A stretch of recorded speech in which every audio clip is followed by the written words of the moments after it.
नमस्कार दोस्तों, आप सभी पेंशन भोगियों का इस खास अंदाज में हार्दिक अभिनंदन और स्वागत है। आज हम आपके लिए ऐसी दो बड़ी खबरें लेकर आए हैं जो सीधे तौर पर आपकी जेब और भविष्य से जुड़ी हुई है। अगर आप EPS 95 के तहत पेंशन ले रहे हैं या फिर केंद्र सरकार के सेवानिवृत्त कर्मचारी हैं, तो ये अपडेट आपके लिए बेहद अहम है। चर्चा है कि पेंशनधारियों को जल्द ही बड़ी राहत मिल सकती है और साथ ही 8वें वेतन आयोग को लेकर भी ठोस अपडेट सामने आ चुके हैं। तो देर किस बात की, चलिए बिना किसी झंझट के आज की सबसे बड़ी और ताज़ा खबरों पर गहरी नज़र डालते हैं। सबसे पहली और धमाकेदार खबर उन लाखों पेंशन भोगियों के लिए है जो EPS 95 कर्मचारी पेंशन योजना 10,995 से जुड़े हैं। दोस्तों, लंबे समय से जिस न्यूनतम पेंशन की मांग की जा रही थी वो अब लगभग पूरी होती दिख रही है। जी हां, हम बात कर रहे हैं न्यूनतम पेंशन को 1,000 रुपए से बढ़ाकर 7,500 रुपए करने की उस मांग की जिसने पूरे देश में हलचल मचा रखी थी। अब ये मांग सिर्फ आवाज नहीं रही, बल्कि इसने संसद की समितियों तक अपनी जगह बना ली है। साल 2026 का ये नवीनतम अपडेट बताता है कि अब पेंशन भोगियों के लिए राहत के बादल मंडराने लगे हैं। दोस्तों, आपको बता दें कि कर्मचारी पेंशन योजना 10,995 के तहत फिलहाल जो सबसे कम पेंशन दी जा रही है वह मात्र 1,000 रुपए महीना है। ये रकम इतनी छोटी है कि मौजूदा महंगाई के दौर में इससे 2 वक्त की रोटी तक मुश्किल हो गई है। पेंशन भोगियों का कहना है कि ये रकम न के बराबर है और इसे तुरंत बढ़ाया जाना चाहिए। अब इसी मामले को गंभीरता से लेते हुए संसद की एक स्थायी समिति ने 17 मार्च 2026 को एक बड़ी सिफारिश की है। समिति ने साफ शब्दों में कहा कि 1,000 रुपए की न्यूनतम पेंशन बुनियादी जरूरतों को पूरा करने के लिहाज से बेहद अपर्याप्त है और इसे तत्काल प्रभाव से बढ़ाया जाना चाहिए। समिति ने यह भी कहा कि जितनी जल्दी हो इस पर व्यापक समीक्षा की जाए और पेंशनधारियों को उचित जीवन स्तर देने के लिए राशि में संशोधन किया जाए। अब सवाल ये उठता है कि क्या सरकार इस सिफारिश को मानेगी? दोस्तों, यहीं पर थोड़ी पेचीदगी है। श्रम और रोजगार मंत्रालय की तरफ से हाल ही में संसद में एक जवाब दिया गया है जिसमें साफ कहा गया है कि फिलहाल न्यूनतम पेंशन में तत्काल किसी भी तरह के संशोधन का कोई प्रस्ताव सरकार के पास विचाराधीन नहीं है। मंत्रालय का कहना है कि पेंशन फंड की लंबी अवधि की स्थिरता और मजबूती को देखते हुए ही कोई बढ़ोतरी की जाएगी। यानी सरकार इस मामले में सतर्कता बरत रही है और चाहती है कि EPFO का खजाना मजबूत रहे। लेकिन दूसरी तरफ पेंशन भोगी पूरी तरह से आक्रामक हो चुके हैं। वे 7,500 न्यूनतम पेंशन की अपनी मांग को लेकर लगातार सड़कों पर उतर रहे हैं। मार्च 2026 में ही उन्होंने दिल्ली के जंतर मंतर पर 3 दिनों तक धरना दिया और जमकर प्रदर्शन किया।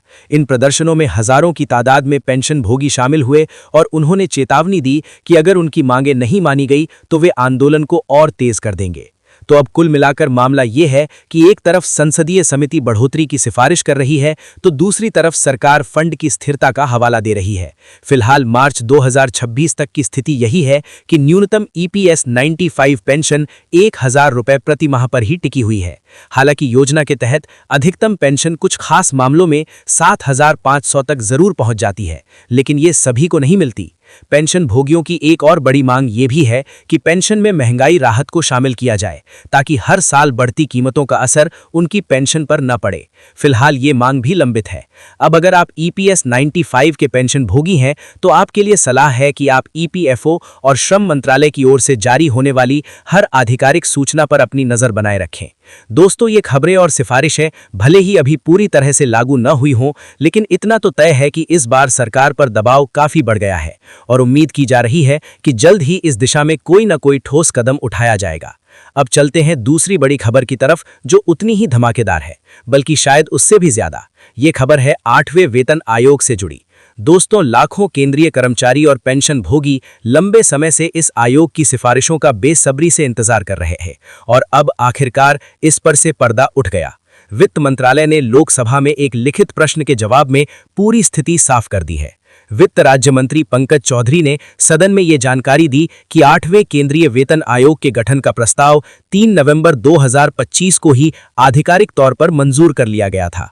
यानी दोस्तों, अब ये कोई हवाई खबर नहीं है, बल्कि सरकार ने इस पर काम करना शुरू कर दिया है। मंत्री ने यह भी बताया कि आयोग के अध्यक्ष और अन्य सदस्यों की नियुक्ति भी पूरी हो चुकी है और आयोग अपना कामकाज शुरू कर चुका है। अब ये आयोग क्या करेगा? दोस्तों, इसका काम होगा केंद्रीय कर्मचारियों के मासिक वेतन, उन्हें मिलने वाले तमाम भत्तों और सबसे अहम पेंशन भोगियों की पेंशन की गहन समीक्षा करना है। यानी आयोग देखेगा कि मौजूदा वेतन ढांचा कितना सही है, कर्मचारियों और पेंशन भोगियों को कितनी राहत दी जानी चाहिए, और ये सब करते हुए सरकारी खजाने पर कितना अतिरिक्त बोझ पड़ेगा, ये आयोग ही तय करेगा कि आखिरकार फिटमेंट फैक्टर कितना होगा, महंगाई भत्ता कैसे कैलकुलेट किया जाएगा और न्यूनतम और अधिकतम पेंशन की नई दरें क्या होंगी। अब सबसे बड़ा सवाल यह है कि ये सब कब तक होगा। दोस्तों, इस पर भी सरकार ने साफ कर दिया है। वित्त मंत्रालय के अनुसार 8वां वेतन आयोग अपने गठन के 18वें महीने के भीतर अपनी सिफारिशों वाली रिपोर्ट सरकार को सौंप देगा। अब अगर हिसाब लगाएं तो 3 नवंबर 2025 से 18 महीने की गणना करें तो ये रिपोर्ट लगभग मई या जून 2027 तक आ सकती है। लेकिन दोस्तों, ये सिर्फ अनुमान है, क्योंकि आयोग कभी-कभी अपनी रिपोर्ट पहले भी दे सकता है या फिर थोड़ी देर से भी। हालांकि सरकार ने यह स्पष्ट कर दिया है कि वे समयबद्ध तरीके से इस प्रक्रिया को पूरा करने के लिए पूरी तरह से गंभीर हैं। रिपोर्ट आने के बाद सरकार उसकी विस्तृत समीक्षा करेगी और फिर उस पर अमल करने का अंतिम निर्णय लिया जाएगा। परंपरा रही है कि वेतन आयोग की सिफारिशें आमतौर पर 1 जनवरी से लागू होती हैं, लेकिन इस बार क्या होता है ये तो वक्त ही बताएगा।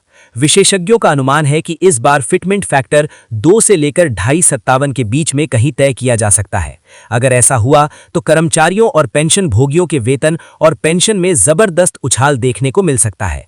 कहा जा रहा है कि न्यूनतम मूल वेतन 1,000 रुपए से बढ़कर सीधे 51,000 रुपए के आसपास पहुंच सकता है और पेंशन भी उसी अनुपात में बढ़ेगी।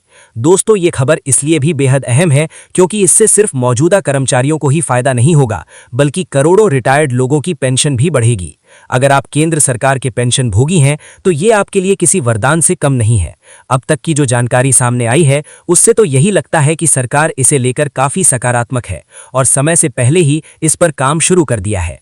हालांकि अभी भी कई लोगों के मन में ये सवाल है कि क्या वेतन आयोग की सिफारिशें लागू होने में अभी और देरी होगी। तो दोस्तों, इसका जवाब है कि हाँ, रिपोर्ट आने में अभी कुछ महीने लग सकते हैं, लेकिन अब ये तय है कि आयोग बैठा है और काम कर रहा है। यानी अब इंतजार की घड़ियों की भी एक सीमा तय हो गई है। दोस्तों, जहां तक EPS 95 की बात है तो फिलहाल स्थिति थोड़ी अटकी हुई है, लेकिन पेंशन भोगियों के दबाव और संसदीय समिति की सिफारिशों को देखते हुए उम्मीद है कि जल्द ही कोई ठोस फैसला आएगा। दोनों ही मामलों में पेंशन भोगियों के लिए भविष्य उज्जवल दिख रहा है। बस जरूरत है थोड़ा और धैर्य रखने की और आधिकारिक सूचनाओं पर अपनी पैनी नजर रखने की। आपको किसी भी तरह की अफवाह या फर्जी खबर से बचकर रहना है।